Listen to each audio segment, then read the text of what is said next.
The Yes Trap. Hey there, boundary builders. Welcome back to Catalyst Guru. This is episode 2, and today we're tackling the ninja level skill of spotting sneaky requests before they hijack your sanity. You know, those quick favors that turn into 3-hour tasks.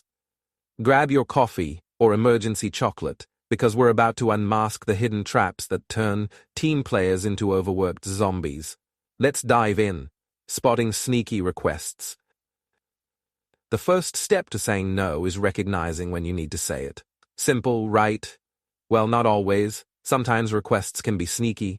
They're like those tiny pop-up windows that seem harmless but end up crashing your browser. You don't even notice the weight piling up until you're drowning in deadlines and wondering how you became the office's unofficial go-to person for fixing the copier. Not all requests are created equal. Some are obvious time wasters. Can you help me rearrange my desk? While others are disguised as great opportunities. This will give you amazing exposure. Translation: free labor. Here are a few red flags to help you spot requests that deserve a polite no. 1. The A.S.A.P ambush. If someone says they need something done immediately but didn't plan, that's not your emergency to solve. 2. The just this once favor. Newsflash: it's never just once. Agreeing often means you've opened the floodgates for future requests. 3.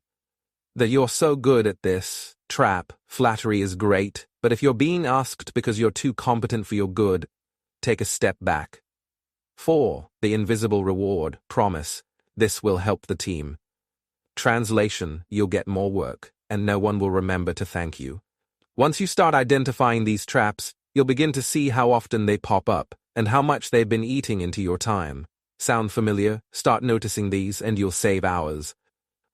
Why does saying no feel like you're defusing a bomb? 2 words: guilt and pressure. Saying no can feel awkward, especially when you're new to the workplace. It's like trying to balance on a tightrope over a pit of angry co-workers and disapproving bosses. The pressure to say yes comes from 2 directions. 1. Internal pressure. The voice in your head that says, if you say no, they'll think you're lazy or ungrateful. Spoiler: that voice lies.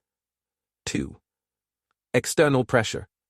The request itself is often delivered with an air of urgency and expectation, like you're the only person who can possibly handle it.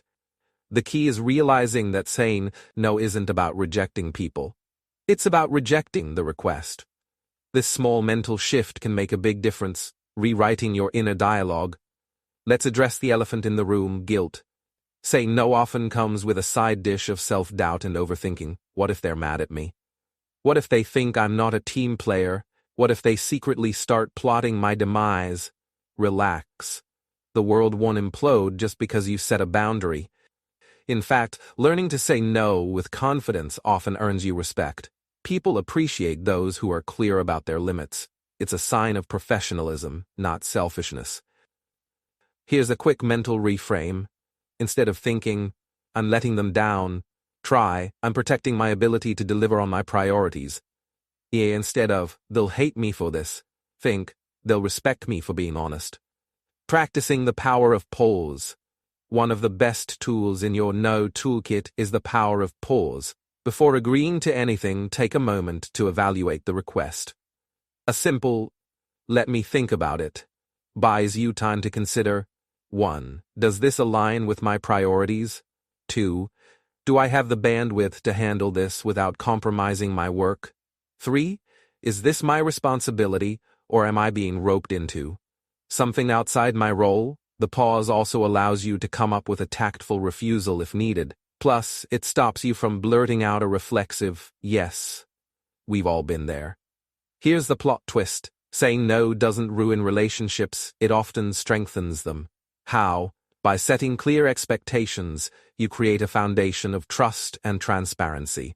For example, a colleague might respect you more for not overcommitting and then under-delivering. A manager might appreciate your honesty about workload limits, especially if it prevents a project from going sideways. It's all about delivery. A thoughtful, respectful no is far better than a begrudging yes, followed by subpar results or burnout. building your no muscle. Like any skill, saying no gets easier with practice. Start small. The next time someone asks you to take on something you know you can't or shouldn't, try this. Smile. It's harder for people to be upset with a smiling face.